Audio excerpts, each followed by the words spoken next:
First topic we need to discuss is scientific notation. Now, in chemistry, we're going to deal with things that are very, very large in number and very, very small in number. Things like the Earth's mass. Now, we tend to deal with things that are more like the number of particles of water that are in a glass of water. But these numbers tend to be huge. And if you were to write out these things, it gets to be a little bit ridiculous. Like this is the mass of the Earth, 598 zero zero zero zero zero zero zero zero zero. It just takes too long for us to write those things out. The same thing with things that are very, very small. Whenever you have an electron, you have a point, and then you have a whole slew of zeros here before you actually get to the 911. Okay, not only is this problematic in the sense that it takes a long time to write them out, but there's a lot of places for you to make mistakes. What if you accidentally leave off 10? Well, that makes your answer very, very, very wrong. If you were to leave off 10, it's not just being one or two off, but it's the same difference between like a grade of a 10 and a grade of 100. Okay, obviously we would probably prefer a grade of 100 over a grade of 10, but it makes that big of a difference.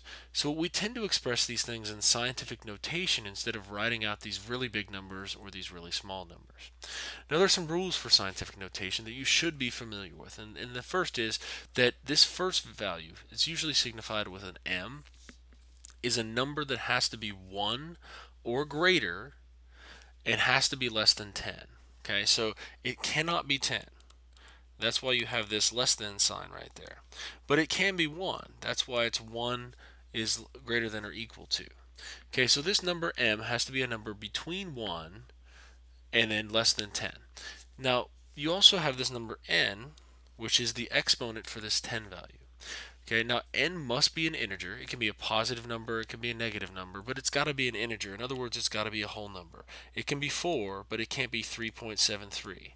Okay, not at this point. So the whole point of this is to simplify the process. So we're going to make these things whole numbers. And the way that you determine this n value is by the number of places that you have to move the decimal over in order to make it a number between 1 and 10. Now, I would highly encourage you at this point to get a calculator or have a calculator that you're going to use next year in chemistry, and you become familiar with how to enter things in scientific notation. If you're using a TI-83, generally what you want to do is you want to enter the number that's the M value. So I want to enter the number 5,000 in scientific notation in my calculator. I'd type the number 5, and then I would go to the second button. There's a second button at the top left of your calculator, and then there's a comma button that's just above the 7. When you hit second and then comma, it'll actually write a small capital E. Okay, it's a small capital E in the sense that it's not as large as the 5. This value right here means times 10 to the.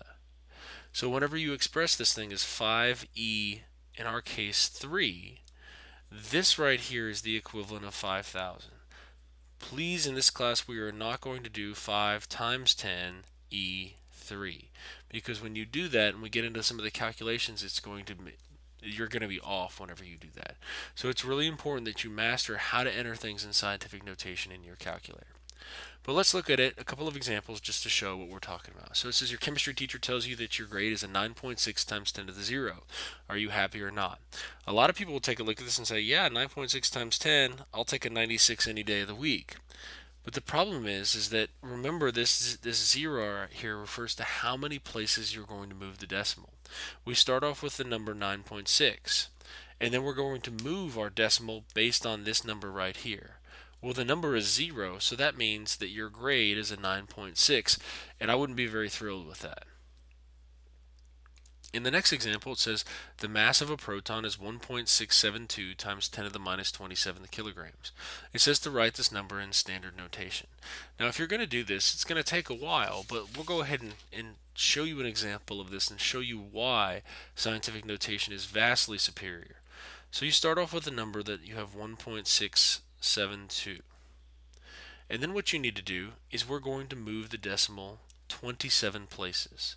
The fact that it's a negative means it's going to be a small number, so I need to move the decimal to the left or towards the negative side of a number line. So you have the number line, you have a negative and a positive. We're going to move it towards the left.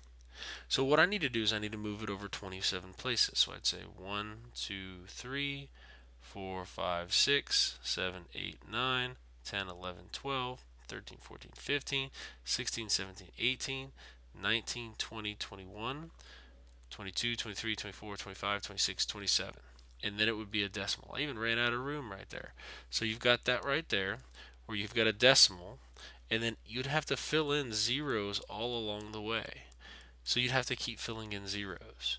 Now at this point, there's a little bit of a shortcut that you can do. You can say I moved it over 1, and after I move it over another place, I'm going to put a 0 there. So what you're going to end up with is something along the order of about 26 zeros and then 1672. You can see what a pain this would be if you actually had to write it out. So this is something that we're going to try and avoid as much as possible. Now there are going to be times which you're going to enter things in standard notation because it's things like 7.3 or 17.2. And it makes no sense to put those numbers in scientific notation because they're already pretty good. But whenever you have to write a number like the mass of a proton, it makes a whole lot more sense to go ahead and put it in scientific notation. Now our last example that we have here says that a cesium atom vibrates at this. Now you got to be real careful here because it says determine the time of a single vibration. And if you look at it, this right here is the number of vibrations. So you can kind of look at it this way. You have this 91926317770. And a lot of people will take that number and they'll put it in scientific notation and they'll say 9.192631770 times 10 to the ninth. And that would be wrong because that's once again the number of vibrations. It's actually asking you to solve for the time. So if you have this many vibrations in 1 second, you can set up a ratio. You can say if you have this many vibrations in 1 second, well, if I have 1 vibration, how many seconds is that going to be? And you can solve this out. Okay, anytime you have this proportion, you can cross multiply and solve. Or we can solve for the number of seconds.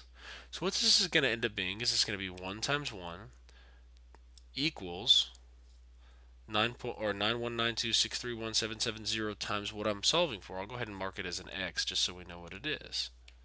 You cross multiply. Well, when you solve for x, then you have to divide it out where you're taking 1 and dividing by this number right here. When you put it into your calculator, you're going to get a number that's going to be something along the order of 1.09 times 10 to the minus 10th seconds. Now, it may be reported on your calculator as 1.09, and then you may have to go a while to see that it's e minus 10. But you've got to pay attention to that e minus 10 because the e, remember, tells you times 10 to the minus 10th.